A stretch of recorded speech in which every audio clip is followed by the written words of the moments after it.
सर्वप्रथम अहिंसा भगवती के सफल आराधक त्रैलोक्यनाथ अनंत अनंत मैत्री के मसीहा शमन भगवान महावीर स्वामी के चरणों में हृदय की अनंत अनंत आस्था के साथ वंदन। आगम ज्ञान के अक्षर स्रोत आराध्य गुरुदेव सद्मार्ग दाता नवजीवन निर्माता आराध्य गुरुनिमया एवं मेरे जीवन में आए हुए समस्त उपकारियों के उपकारों का याद करते हुए उन सभी के चरणों में वंदन और नमन करती हूँ।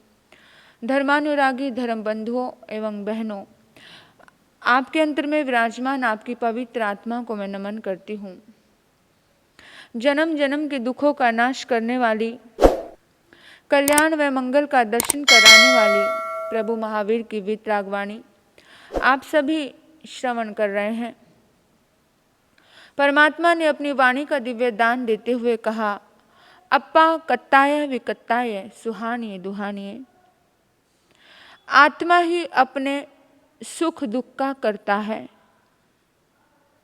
इस दुनिया में हमें और आपको कोई दुख नहीं दे सकता है। अगर कोई दुख दे रहा है तो इसके पीछे हमारी ही आत्मा है। कर्मों के रहस्य को समझेंगे, परमात्मा प्रभु महावीर के कर्म सिद्धांत को समझेंगे तो जीवन पूरी तरह से बदल सकता है। परमात्मा प्रभु महावीर की वाणी का एक छोटा सा सूत्र भी हमारे जीवन में उतरता है तो निश्चित ही जिंदगी का रूपांतरण हो जाता है। कर्मों की माया बड़ी विचित्र होती है।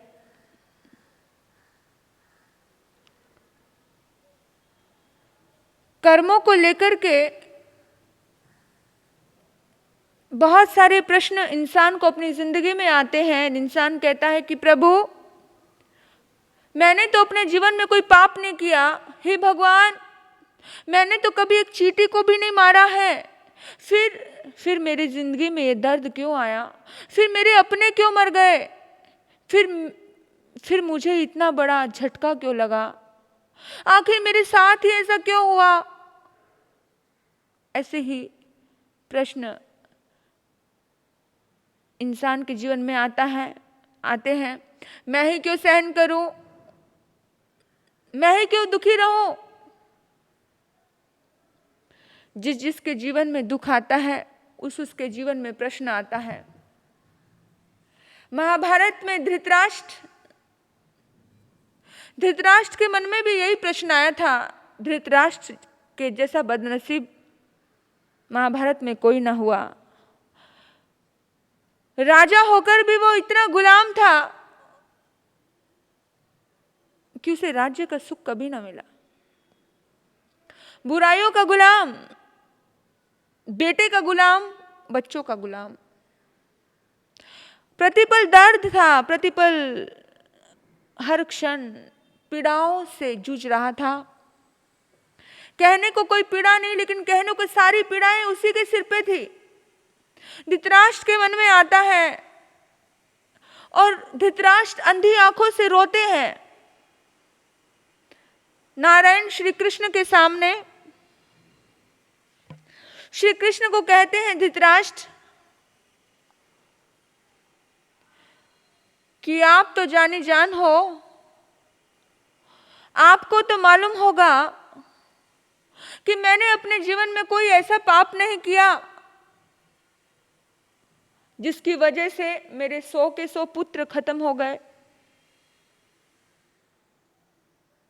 धृतराष्ट्र के पूरा खानदान सब खत्म हो चुका है।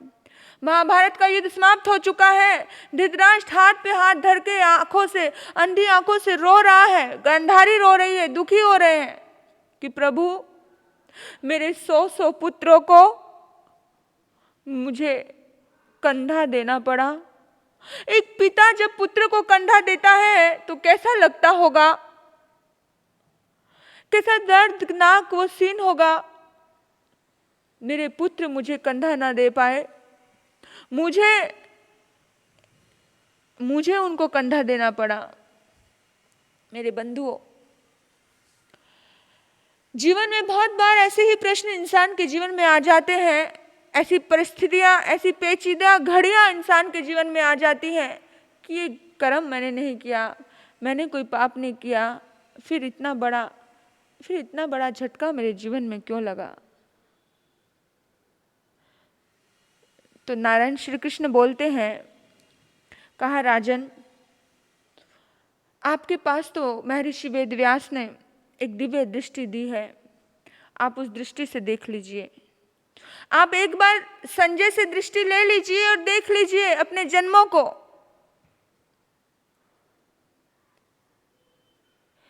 उसने देखा अतीत को, पहला, दूसरा, तीसरा, चौथा, ऐसे करते करते वो 50 जन्मों तक गए। 50 जन्मों तक भी उनको कोई पाप नहीं मिला। 60 जन्म पीछे गए, 70 जन्म गए, 80 जन्म करते करते वो 100 जन्म के पास चले गए। उन्होंने कहा, मैं देख रहा हूं नारायण श्री कृष्ण, 100 जन्म तक भी मैंने कोई पाप नहीं किया जिसके पाप की वजह से मेरे बच्चे मेरे से जुदा हो जाएं, मेरे बच्चे मुझे मर जाएं। फिर ऐसा क्या? नारायण श्री कृष्ण ने कहा, एक जन्म और आगे जाओ, एक जन्म और आगे जाओ, तुम्हारे पिछले 100 जन्मों को देख लिया, तुमने कोई पाप नहीं किया। बंधुओं, पाप कर्म का फल तो मिलता है, कभी कभार तत्काल मिल जाता है, कभी कभार वो पेंडिंग पड़ा रहता है, उसकी उदीर्णा होती है, उसकी स्थिति पूरी होती है तो फिर विपाक, फिर फल आते हैं। वृक्ष के बीज को जब धरती में डालते हैं, उसी समय में वो बीज फल नहीं देता है, फल देने में समय लगता है उस बीज को। दही को जब जमाया जाता है, प्रोसीजर किया जाता है, उसी समय में दही नहीं जम जाता है, दही को जमने में समय लगता है। बहनें घर में दही जमाती हैं, समय लगता है कि नहीं लगता है? कुछ घंटे उसको एक स्थान पर पड़े रहने दिया जाता है, तब जा करके। कुछ कर्म ऐसे होते हैं जिन कर्मों को फल देने में समय लगता है, कुछ कर्म ऐसे होते हैं जिन कर्मों का फल देने में समय नहीं लगता है, तत्काल फल मिलता है। और 100 जन्मों के बाद की बात हैरानी नहीं होती कि 100 जन्मों के तक देखो तुम, और 100 जन्मों तक भी कोई पाप नहीं है, उसके बाद 101 जन्म को देखा तो वो कहते कि इतने पुराने जन्मों का फल भी मिलता है। नारायण कृष्ण ने कर्म सिद्धांत को बहुत गजब का बताया है। भगवान महावीर ने कर्म सिद्धांत पे बहुत गजब का लिखा है, बहुत गजब का बताया है। कर्म से ही कोई ब्राह्मण है, कर्म से ही कोई क्षत्रिय है। कर्म बहुत ज्यादा सोचने का विषय है, जानने का विषय है कि कभी कभी कर्मों का फल कैसे मिलता है, तत्काल मिलता है। अभी आग जली और आग में अभी हाथ डाल दिया तो अभी जलेगा, अभी हाथ डाला है तो अभी जलेगा, इंतजार नहीं करना पड़ेगा कि आज हाथ डाला तो कल जलेगा। कुछ कर्म तत्काल फल देते हैं और कुछ कर्म तत्काल फल नहीं देते हैं। बीज आज धरती में गया है तो कुछ समय के बाद ही वो बीज फल का रूप लेता है, वृक्ष का रूप लेता है, समय लगता है। हर फसल, आप फसलों को देखते हो, फसलें, किसान लोगों को तो बहुत नॉलेज होगी। किसान जब धरती में कुछ सब्जियां उगाता है तो कुछ सब्जियां कुछ 1 महीने में उग जाती है, कुछ 3 महीने लगते हैं, किसी को 6 महीने लगते हैं, किसी को साल भी लग जाता है। हर चीज का कुछ ना कुछ प्रोसीजर है। अभी किसी को थप्पड़ मारोगे तो कभी क्या बहुत बार थप्पड़ उसी समय मिलता है। किसी को थप्पड़ मारा तो उसी टाइम थप्पड़ मिलता है। किसी को गाली देकर देखो, उसी समय रिटर्न गाली आती है, गाली का फल गाली मिलता है। किसी की प्रशंसा करके देखो, तुम बहुत अच्छे हो, तो सामने वाला कहेगा अरे नहीं नहीं भाई तुम बहुत अच्छे हो, तुम बहुत अच्छे हो। किसी को बुराई करके देख लो, ओह अच्छा तू बहुत अच्छा है क्या, मैं भी तेरे नस नस से वाकिफ हूं, जानता हूं मैं तुझे अच्छे से, तू कैसा है, बस कर बैठा रहे। उसी समय बातें आती हैं, उसी समय कुछ चीजों का, कुछ कर्मों का फल तत्काल मिलता है। थप्पड़ आज पड़ा, अभी कभी मार दिया, गाली अभी दी, अभी कभी दे दी, आग अभी है, आग में कूदे तो उसी समय में जलेगा, उसी समय मिला।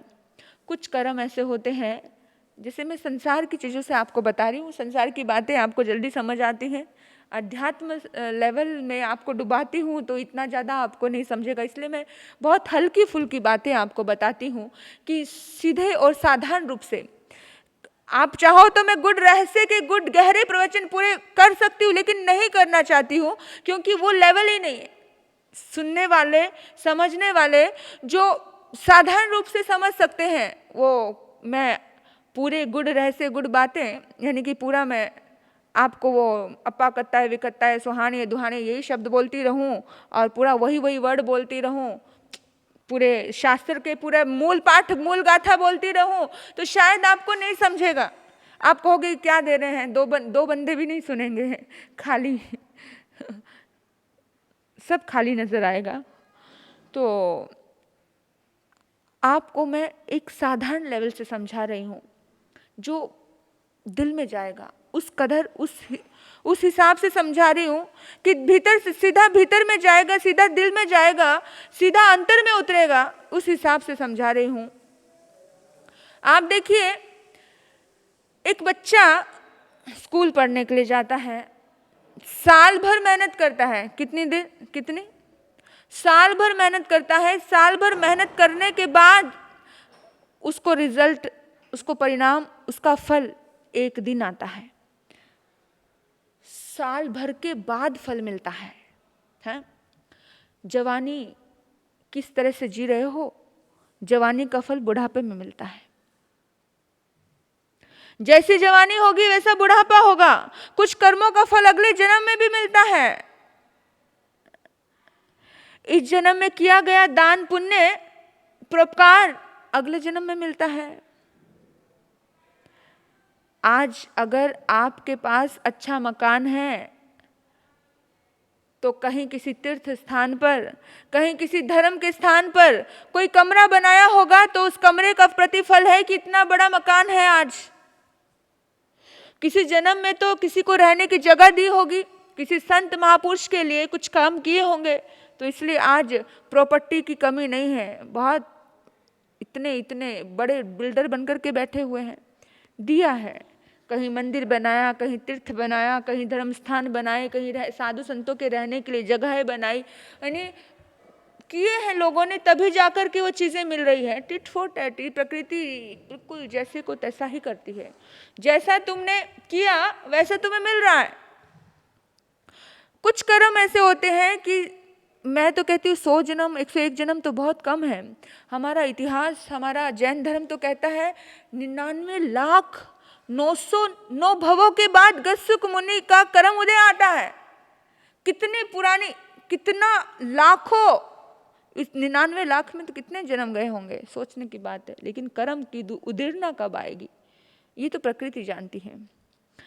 तो वो बार बार एक ही बात से दुखी है, एक ही बात से दुखी है कि भाई आखिर मैंने क्या कर्म किया है जिसकी वजह से मेरे 100 के 100 पुत्र मर गए। देखा उसने, नारायण कृष्ण ने उसके पूरा चित्र दिखा दिया उसको कहा कि सुनो राजन, 100 जन्म पहले 101 जन्म में जाओ। आप दयालु थे, आप परोपकारी थे, आप एक राजा थे। लेकिन एक राजा को बड़ा रसना इंद्रिय के वशीभूत हो जाना, ये बहुत बड़ा एक प्रश्न चिन्ह है कि तुम अपने रसना इंद्रिय के वशीभूत हो गए थे।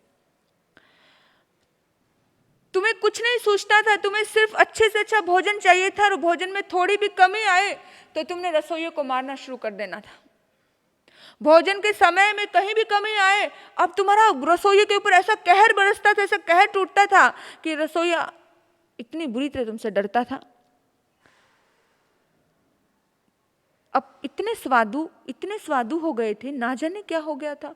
हर चीज में, यानी कि सब राजपाट ये वो सब एक तरफ है, लेकिन आपका भोजन एक तरफ है, इतने स्वादु। एक दिन की बात है कि आज रसोइये ने भोजन बनाया, लेकिन वो सब्जी इतनी कड़वी बन गई, इतनी कसैली बन गई, इतना ज्यादा रसोइया डर गया। रसोइया सोचने लगा कि आज तो मेरी खैर नहीं है। समय पर भोजन चाहिए राजा को,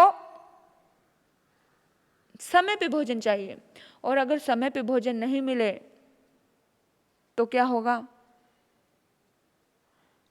मार पड़ेगी, दर्द होगा।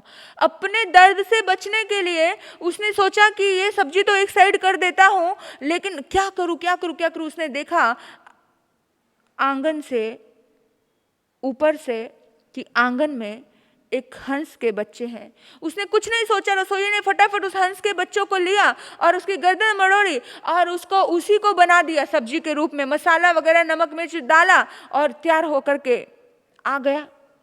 और आज राजा ने जैसे भोजन किया तो राजा ने बड़ी तारीफ की और कहा, उसी समय अपने गले का हार उतार करके उस रसोइयों को दे दिया कि यार तूने गजब का भोजन बनाया है, कमाल कर दिया तूने, आज तो तूने मन खुश कर दिया। अब रसोइये को तो लालच पड़ गया कि राजा खुश है और इस भोजन करने से खुश है, तो अब क्या करो? राजा को तो चाहिए हर दिन अच्छा भोजन, हर दिन इस तरह का ही भोजन चाहिए था। और उसने बस शुरू कर दिया, जहाँ जहाँ हंस थे, हंस के बच्चों को ढूंढना शुरू कर दिया। ऐसे हंस के 1 दिन 2 दिन 3 दिन 4 दिन, राजा हर रोज वो भोजन करता अलग अलग तरीके से, और वो खाता गया। ऐसे करते करते उस व्यक्ति ने, उस रसोइये ने हंस के 100 बच्चों को मार डाला और 100 बार ऐसा भोजन उसको करवाया। राजन, तुमने हंस के 100 बच्चे को मार करके वो भोजन जो खाया, उसकी वजह से तुम्हारे 100 बच्चे तुमसे छिन गए, उसकी वजह से तुम्हारे 100 बच्चे छिन गए। हंस के 100 बच्चे मरे, उस हंस की बद्दुआएं तुम्हें लगी। तुम जब राजा थे तुमने देखा नहीं, तुमने समझा नहीं, कुछ सोचा नहीं, तुमने जानकारी प्राप्त नहीं की। धृतराष्ट्र कहता है, राजन ये तो अनजाने में हुआ, नारायण ये तो अनजाने में हुआ, मुझे थोड़ी पता था कि वो हंस के बच्चे थे, मैंने थोड़ी कोई गलत कर्म किया था। नारायण कृष्ण कहते हैं, भाई पाप जानकर हो या अनजाने में हो, पाप तो पाप ही होता है, पाप तो पाप ही होता है, जानकर हो या अनजाने में। 100 हंसों के बच्चों का मांस तुमने अनजाने में ही खाया है, लेकिन उस पाप कर्म की उदीर्णा तो होगी ना। वो 100 कोई इंसान अनजाने में ही तुमसे मर जाए, लेकिन उसके तो प्राण गए ना, वो तो मरा ना।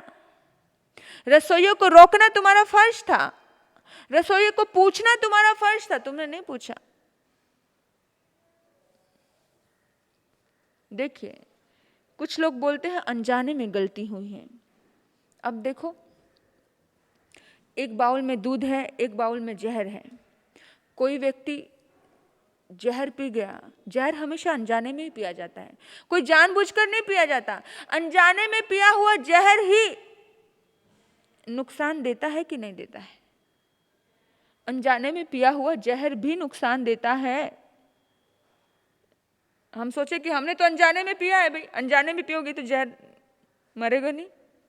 अनजाने में जहर पियोगे तो मरोगे भी तो सही भाई, अनजाने में किया हुआ कर्म भी तो आएगा। आप सोचो, किसी प्लग के ऊपर अनजाने में उंगली चली जाए तो करंट देता है, जानबूझकर उंगली लगाओगे तो भी करंट देगा, अनजाने में लगाओगे तो भी करंट देगा। अनजाने में करो या जानकर करो, करंट तो देने ही वाला है। जानबूझकर सोची समझी समझदारी से छत से छलांग लगाओ तो भी चोट पहुंचने वाली है, और अनजाने में कोई कूदा है तो भी चोट पहुंचने वाली है। चोट तो बराबर अवस्था में पहुंचेगी ही पहुंचेगी, चोट तो पहुंचने ही वाली है। आप बिजली के नंगे तारों को हाथ लगाओगे, जानकर लगाओ या अनजाने में लगाओ, करंट तो आने ही वाला है। कर्म जानबूझकर हो या अनजाने में हो, फल तो भोगेंगे। तुमने यतना क्यों नहीं रखी? भगवान यहाँ विवेक शब्द का प्रयोग करते हैं, भगवान यहाँ यतना का प्रयोग करते हैं। भगवान से पूछा जाता है कहंग चरे, कहंग चिट्ठे, कहंग सहे, ये परमात्मा कैसे चले, कैसे उठे, कैसे बैठे, कैसे क्या करें, हर जिससे भगवान पाप कर्म का बंद ना हो। भगवान ने कहा जैंग चरे, जैंग चिट्ठे, जैंग से, हे देवानुप्रिय, यतना से चलो, यतना से खाओ, यतना से पियो, यतना पावं कमंग न बंधई। पाप कर्म का बंधन तब नहीं होता है जब तुम यत्ना पूर्वक, होश पूर्वक करते हो। लेकिन कोई भी काम जानकर हो रहा है या अनजाने में हो रहा है, लेकिन बेहोशी में हो रहा है, तो कर्म का फल देता ही देता है। जीवन में मैं आपको कहना चाहती हूँ, किसी चीज से डरो या ना डरो कोई बात नहीं। मैं कहती हूँ भगवान से भी मत डरो भाई, कोई जरूरत नहीं है भगवान से डरने की। भगवान तुम्हारे लिए कोई बुरा नहीं करता है, मत डरो। माँ बाप से भी मत डरो, संसार की किसी चीज से मत डरो, मत डरो, अभय रहो। लेकिन जीवन में किसी इंसान को अगर डरना है तो सिर्फ एक चीज से डरना है, वो एक चीज है कि इंसान अपने कर्मों से डरे। इंसान को अपने कर्मों से डरना चाहिए, निडर हो जाए, वैसे निर्भय हो जाए। जिंदगी में, दुनिया में किसी से डरने की जरूरत नहीं, सिर्फ और सिर्फ अपने कर्मों से डरो। कर्म जब लौट कर जीवन में आते हैं ना, वो कर्म भुगतान हमें ही करने पड़ते हैं। और जब भुगतान करता है ना, तब इंसान रोता है कि प्रभु मैंने तो कुछ किया नहीं, फिर मुझे क्यों फल। अपने दुष्प्रवृत्तियों से डरो, अपने बुरे काम से डरो। भगवान को भूल गए कोई बात नहीं, भगवान का नाम नहीं लिया कोई बात नहीं। भगवान ने कभी नहीं कहा कि बैठो मेरी माला जपो, मुझे याद करो। भगवान ने तो कहा तू खुद भगवान हो जा अपने अच्छे कर्म करके। आपको पता है, इतिहास को याद करो, कर्मों ने किसी पीर, पैगंबर, तीर्थंकर, भगवान को नहीं छोड़ा। कर्मों ने किसी को नहीं छोड़ा है। राम को वनवास दिया, कृष्ण को जेल में जन्म दिया, कर्म ही तो था। किसी का जेल में जन्म हो जाना आज दिन तक सुना है? आज दिन तक सुना है? कर्म ही तो था। ऋषभदेव भगवान ने हर रोज गोचरी को जाते थे, हर रोज गोचरी को जाते थे थोड़े से भोजन के लिए, अंजलि भर भोजन ना मिला, एक कर्म ही तो था। सोचने की बात है धृतराष्ट्र। हे धृतराष्ट्र, जीने के लिए किसी का मांस खाना जरूरी नहीं था, लेकिन तुम्हारी आत्मा ने वो किया। हमारे इस भारत देश में ऐसे ऐसे राजे महाराजे हुए, महाराणा प्रताप जैसे शूरवीर योद्धा घास की रोटी खाकर भी अपने जीवन का गुजारा कर लेते हैं। हमारे ऐसे ऐसे महान पुरुष हुए कि शबरी के झूठे बेर खाकर भी जी लिया करते हैं। श्री राम ऐसे ऐसे महापुरुष हुए हमारे उसमें कि कुछ भी हो जाए, कुछ भी हो जाए, कैसी भी स्थिति, भगवान महावीर चंदना के बांकुले खाकर के जी लिया करते हैं। हमारे महापुरुष बहुत ऊंचे हुए। लेकिन गाली का नियम है, गाली दोगे तो गाली लौट कर आएगी। गाली हमेशा गोली बनकर के लौट कर आती है। गाली देते हुए इतनी चुभती नहीं है जितनी आते हुए चुभती है। इसलिए जो दे रहे हो, जो शब्द मुंह से निकाल रहे हो, तो वही शब्द निकालो कि जो शब्द लौट कर तुम्हारे पास आ जाए और तुम्हें सहन हो जाए। वही व्यवहार करो कि तुम्हारे सामने वो व्यवहार किया जाए, तुम जो कर रहे हो और तुम्हारे साथ वैसा किया जाए, तुम्हें बुरा ना लगे। गीत दोगे तो गीता बनकर के तुम्हारे जिंदगी में गीता का पाठ स्थान लेगा। गाली दोगे तो गाली बनकर के जीवन में आएगी।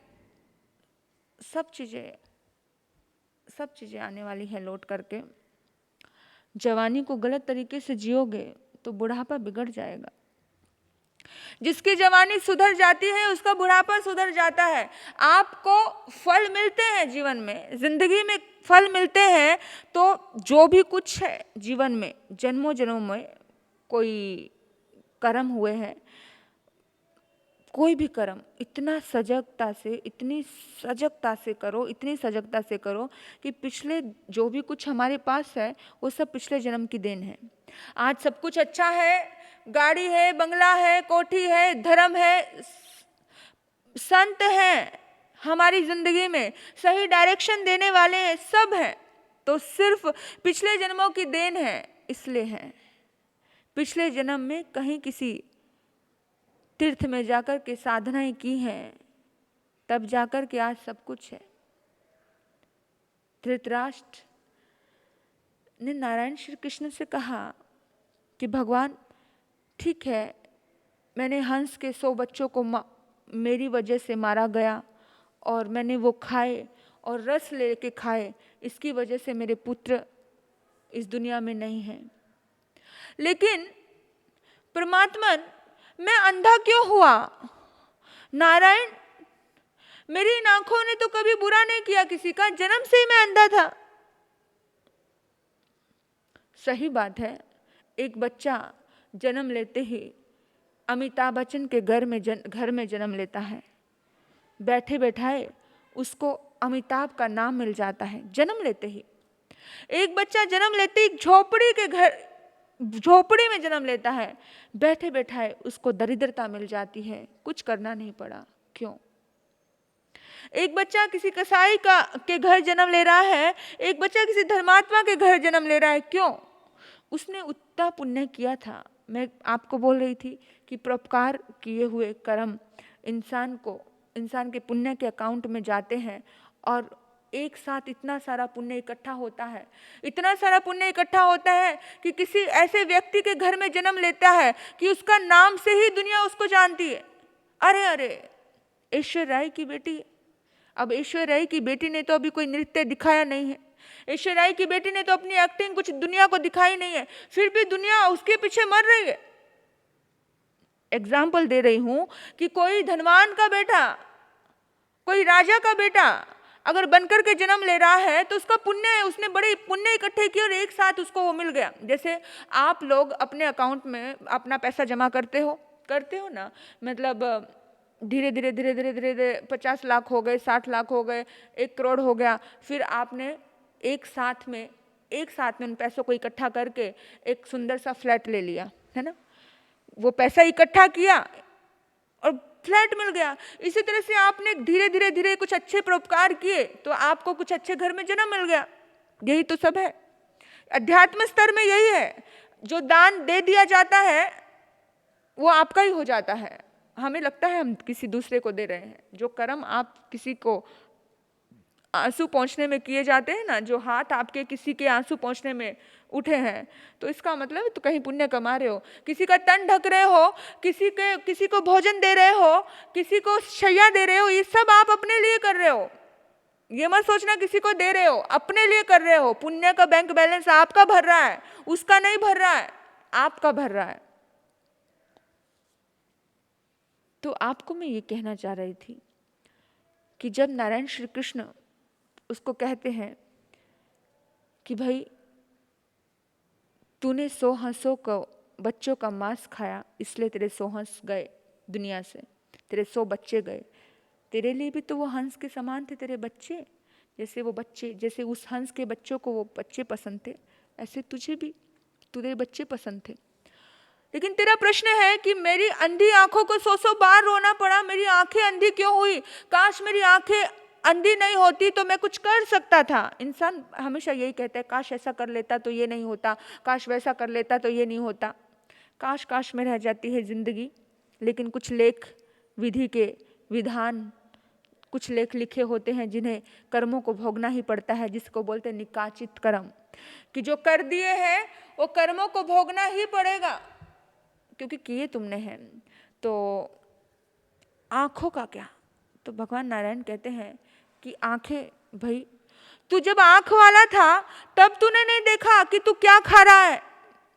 जिस चीज का तुमने दुरुपयोग किया वो चीज तुम्हें भविष्य में मिलती नहीं है। जब तू आंख वाला था उस वक्त तूने नहीं देखा कि मैं क्या गलत कर्म कर रहा हूं, मैं क्या खा रहा हूं। तूने पूछना जरूरी नहीं समझा अपने रसोइये को कि भाई तू क्या बनाता है हर रोज, ये कुछ अलग वैरायटी लगती है, कोई अलग चीज लगती है? नहीं पूछ। आंख होने के बावजूद भी तूने रसोई से पूछना जरूरी नहीं समझा है। और पता है, इसीलिए प्रकृति ने कहा कि तूने ध्यान नहीं दिया। आंख होने के बाद भी तेरे पैर के नीचे कोई मक्खी आ जाए, आंख होने के बाद भी पैर के नीचे कुछ ऐसा जीव जंतु आ जाए और पैर रख के इंसान आगे निकल जाए, वो बेचारा मर जाए। इसलिए परमात्मा ने कहा कि ये स्मृति धरती पर 3.5 हाथ प्रमाण काल देख करके चलना चाहिए, ताकि कोई जीव जंतु नहीं आए। आंखें किस लिए मिली है? किसी के दर्द ना हो, किसी को दर्द ना हो, इसलिए तुम सजग रह सको, देख सको, इसलिए आंखें मिली हैं। सिनेमा घरों में बैठ करके 3-3 घंटे टाइम पास के लिए आंखें नहीं मिली थी। घंटों घंटों मोबाइल पे अपनी आंखें गड़ा लेने के लिए आंखें नहीं मिली थी। घंटों घंटों कैसी गंदी बेकार अश्लील फिल्में देखने के लिए आंखें नहीं मिली थी। ये आंखें मिली थी कि जाओ किसी का दर्द देखो, उस दर्द को दूर करो। ये आंखें मिली थी किसी के आंसू पोंछने के लिए। क्यों मिली थी? देखो आप, ये आंखें इसलिए मिली थी, लेकिन तूने सोचा नहीं। तू तो अपनी मस्ती में, अपने भोगों में लीन रहा। तू आंख वाला होके भी तू अंधा था, तू ध्यान नहीं दिया, इसलिए तुझे प्रकृति ने, तेरे कर्मों ने तेरी आंखें छीन ली। तुम इतने रसलोलुप हो गए, इतने रसलोलुप होकर के अंधे हो गए। तुम्हें भक्ष्य अभक्ष्य का ध्यान ही रहा। अंधा वो नहीं जिसकी आंखें नहीं होती, अंधा वो नहीं है जिसकी आंखें नहीं होती। अंधा तो वो होता है जिसके पास आंख होकर भी वो सत्य और असत्य को देख नहीं पाता, वो भले और बुरे को देख नहीं पाता, वो अच्छे और बुरे को देख नहीं पाता है, वो जो त्याज्य है, जो ग्राह्य है, वो उसे देख नहीं पाता है, विवेक नहीं रख पाता। अंधा तो वो व्यक्ति होता है। आपने बहुत बार देखा होगा कि इस महाराष्ट्र में तो गुटखा बैन होने के बाद भी बहुत बिकता है। हाँ, और वहाँ पे साफ लिखा होता है कि गुटखे से कैंसर होने वाला है, धूम्रपान से जानलेवा बीमारियां हो सकती है, कैंसर हो सकता है। सब दिखने के बाद भी, लिखने के बाद भी, सब होने के बाद भी दिखता नहीं है। आंख होने के बाद भी सब पता है कि स्वास्थ्य के लिए हानिकारक है, सब मालूम है, लेकिन जो फिर भी वो कोई इंसान वो सिगरेट पी रहा है, फिर भी गुटखा खा रहा है, सब मालूम होने। गुटके शब्द में ही, गुटखा शब्द में ही गुटके की व्याख्या है। ट हटा दो तो गु प्लस खा, ट हटा दो समझ जाएगा कि उसमें इतनी गंदगी है, तो भी नजरअंदाज करके चल रहा है काम। सबको पता है कि ये कुव्यसन इंसान को पूरी तरह से जड़ मूल से नाश कर देते हैं। नशा नाश का कारण है, नशा विनाश का कारण है, महाविनाश प्रारंभ हो जाता है, सब मालूम है, लेकिन फिर भी इंसान वो पाप करता ही चला जाता है और अपने साथ ही पाप कर रहा है। कोई किसी को दुख दे रहा है तो वो दूसरे को नहीं दे रहा है, वो अपने आप को ही दुख दे रहा है, अपने आप को ही सता रहा है। जो इंसान अपना भी भला नहीं सोचेगा, वो किसी दूसरे का भला कैसे सोच सकता है? नहीं सोच सकता। दया आती है, करुणा आती है। आपने कभी ख्याल किया है, जब कभी एक साथ प्लेन क्रैश होता है तो एक साथ प्लेन में बहुत सारे लोग मर जाते हैं। एक ट्रेन पटरी से नीचे उतरती है, एक साथ लोग बहुत सारे मर जाते हैं। एक बस दुर्घटना होती है तो उस बस के लोग बहुत सारे मर जाते हैं। एक साथ अलग अलग लोग पैदा हुए, कोई कहीं का, कोई कहीं का, कोई कहीं का, कोई कहीं का, लेकिन जब दर्द आया, जो तकलीफ आई, जो परेशानी आई, जब मौत आई, तो एक साथ आकर के मरे। क्यों? कारण पता है? सामूहिक मिलकर के गलत कर्म किया था, जो आज कितनी दूर दूर थे तो भी सामूहिक रूप से आकर के उस कर्म का फल भोगने के लिए प्रकृति ने इकट्ठा कर दिया। और प्रकृति ने कैसे कर दिया? पता था आपको कि आप जाओगे और वहां मौत आ जाएगी। इतने लोग इकट्ठे हैं, सामूहिक पापों का फल अलग अलग पैदा होने के बावजूद भी मरते समय, उस दिन, उस पल, उस घड़ी, उस मुहूर्त में तुम सब वहां पे इकट्ठे हो जाते हैं। बहुत सारे लोग, ये बहुत बार हम घटनाएं सुनते हैं, सामूहिक कर्मों का फल सामूहिक होता है। सामूहिक रूप से जैसे कुछ कर्म किसी 3 लोगों ने किए, कुछ कर्म 2 लोगों ने किया, कुछ कर्म 10 लोगों ने किया, मतलब अकेले में किए गए कर्मों का फल अकेले व्यक्ति को भोगना पड़ता है। लेकिन मजे की बात है कि कभी कभी ऐसा होता है कि बस में बैठे हुए लोग, कुछ 20 लोग मर गए, सामूहिक मरे, लेकिन 30 लोग घायल हुए, लेकिन 30 लोग, 20 लोग, 10 लोग सुरक्षित हो रह गए। वो लोग ऐसे थे जिन्होंने उस कर्म का, कुछ लोग ऐसे थे जिन्होंने कर्म देखा और कर्म देखकर उसकी तारीफ की थी। अरे कर्म खुद नहीं किया था, गलत कर्म करते हुए की तारीफ की थी, अच्छा कर रहा है, सुंदर कर रहा है, वेरी गुड, वेरी नाइस, ऐसे तारीफ की तो घायल हो गए। और कुछ लोग एकदम सुरक्षित थे, उन्होंने कहा ही नहीं उनको अच्छा, इसलिए वो आज सुरक्षित है। तो ये कर्मों का फल किस रूप से मिलता है? ऐसा ही है, सामूहिक रूप से। पाप की प्रशंसा की होगी, पाप की प्रशंसा की होगी तो प्रशंसा की चपेट में तुम भी आओगे। जिन्होंने कुछ पाप की प्रशंसा नहीं की, जिन्होंने अच्छा बुरा कुछ रिएक्शन ही नहीं दिया, वो एक साइड में रहेंगे। लेकिन जिन्होंने पाप की प्रशंसा कुछ हद तक की होगी, कुछ ना कुछ तो तकलीफ उन्हें आई है, कुछ ना कुछ उसके हिस्से में दर्द आया है। तो आगे सुनो, धृतराष्ट्र और गांधारी दोनों ही ये जब किस्से सुन रहे थे, नारायण कृष्ण ये सारी बातें उनको बता रहे हैं महाभारत के युद्ध के बाद, और बहुत ज़्यादा पश्चाताप से भर जाते हैं, बहुत रोते हैं, बहुत दर्द होता है, बहुत तकलीफ होती है कि ऐसे सामूहिक कर्म इंसान की ज़िंदगी में आता है, ऐसा कर्म कि इतना दुख भोगना पड़ता है। तो उन्होंने बोला कि गंधारी ने क्या कर्म किया था कि ये तो आँख वाली थी, आँख होते होते भी इसको आँख पे पट्टी बांधनी पड़ी, इसका क्या कसूर था? तो बोल दिया इसका कसूर ये था कि ये वही रसोइया था, ये वही रसोइया था जिसने आपको मांस खिलाया। और जो गंधारी को दर्द मिला ना जीवन में, महाभारत में जो गांधारी को दर्द मिला, आज गांधारी बड़ी पतिव्रता नारी थी, बड़ी सच्ची और पवित्र आत्मा थी, लेकिन उस समय वो रसोइया, उस रसोइये ने जो उसको खुश करने के लिए जो कर्म किया, आज तक वो कर्म भोगती जा रही है। आज भी अपनी आंखों पर पट्टी बांध ली, असहनीय कष्ट के साथ अंधे होने का दर्द इसको भी इन्होंने सहा। ऐसे व्यक्ति के साथ शादी हो जाना जो अंधा है, और फिर इतने अरमानों सारे टूट कर बिखर जाना और अपने आंखों पर पट्टी बांध लेना और अपने उस बदनसीबी को स्वीकार करना। प्रतिपल रो कर कैसी हालत हुई होगी कि जिसने कभी अपने बच्चे को नहीं देखा, अपने संसार को नहीं देखा, जो जन्म से अंधा है उसका अंधा होना ठीक है, लेकिन जो अंधा नहीं था वो अंधी होकर के रही, वो बहुत बड़ी बात थी। इसने क्यों ऐसा किया?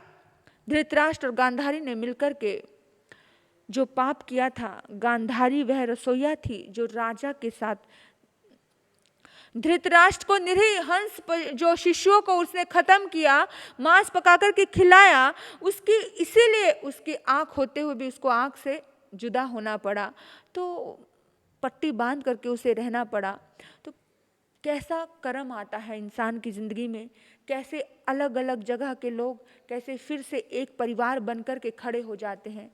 और जब सामूहिक पाप का कर्म का उदय आता है ना, तो सामूहिक पुण्य के कर्म का भी उदय आता है। ऐसा मत सोचना कि केवल पाप के कर्म का ही उदय आता है, पाप के कर्म का उदय आता है तो पुण्य का भी उदय आता है। आप देखते हो कितनी बार कितनी जगह पर कि एक साथ जहाँ पे सत्संग हो रहे हैं, अच्छे कर्म भी तो एक साथ हो रहे हैं, एक साथ बहुत सारे लोग मिलकर के भोजन करवा रहे हैं। अभी कोरोना काल चल रहा था तो एक साथ सब लोगों ने लॉकडाउन में बहुत सारे लोगों को भोजन करवाया, एक साथ मिलकर के बैठ कर के सब लोगों की हेल्प की, दवाइयों की हेल्प की, मास्क बांटे, सैनिटाइजर बांटे, ने बहुत सारा काम किया लोगों ने, हमारे सभी लोगों ने मिलकर के।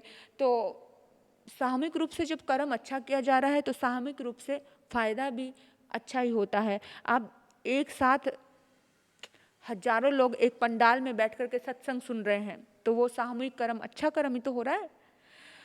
तो भगवान ऋषभदेव के साथ में 4000 श्रावकों ने दीक्षा ली थी। उन्हें सामूहिक पुण्य प्राप्त हुआ, सामूहिक रूप से लिया ना। भगवान ऋषभदेव के साथ सामूहिक रूप से कितने लोग मोक्ष में गए, एक साथ में सिद्ध गति को प्राप्त हो गए। ये सामूहिक पुण्य का तो फल था, ये सामूहिक अच्छे धर्म अच्छे कर्म का ही तो फल था। एक साथ सब लोग सिद्ध गति को प्राप्त हो गए। और इसके विपरीत श्रीपाल का उदाहरण आप देख लो। उसके पास उनके साथ 700 मित्रों को एक साथ कुष्ठ रोग होता है, एक साथ सभी कोढ़ी व्याधिग्रस्त होते हैं, एक साथ होते हैं। श्रीपाल भी व्याधिग्रस्त होता है। क्यों? क्योंकि पूर्व जन्म में, पिछले जन्म में श्रीपाल ने बोला एक मुनि को कि हट, दुर्गंध फूट रही है, इतनी बदबू आ रही है, कौड़ी। और जब बोला कौड़ी, कौड़ी शब्द बोला तो सबने सामूहिक मिलकर के बोला कौड़ी कौड़ी कौड़ी।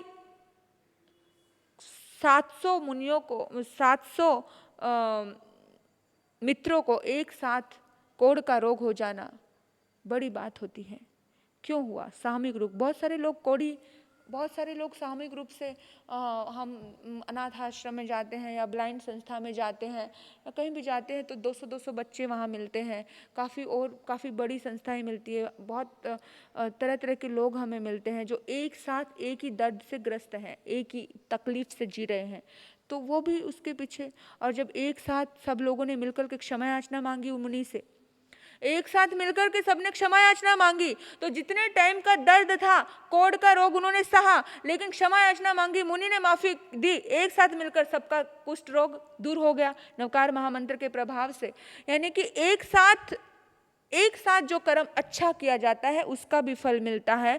हम तो चाहते हैं कि एक साथ अगर कुछ लोग सत्संग में आते हैं तो एक साथ वो सिद्ध गति को प्राप्त हो, एक साथ वो जिंदगी में आगे बढ़े, एक साथ उनका उद्धार और कल्याण हो। तो इसलिए जब भी कुछ अच्छा कर्म करने जाओ तो अपने साथ 8-10 लोगों को और ले लेना कि चलो भाई हम सब मिलकर के जाप करते हैं।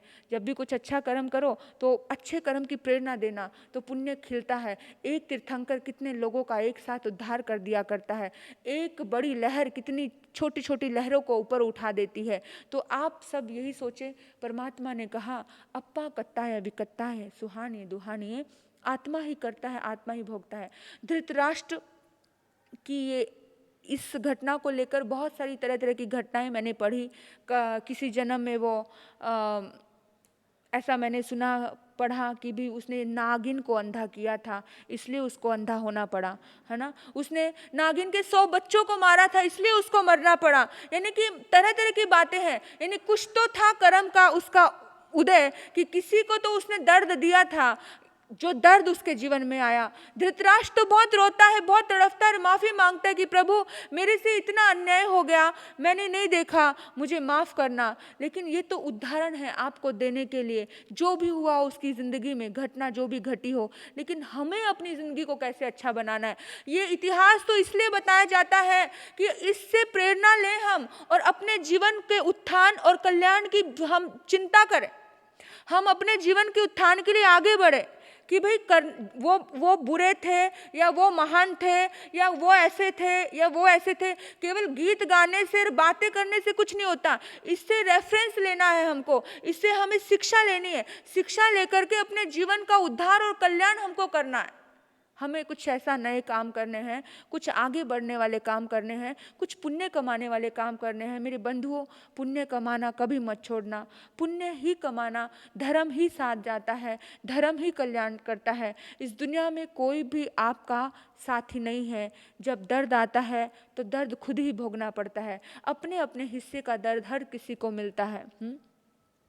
अपने अपने कर्मों का फल सबको मिलता है।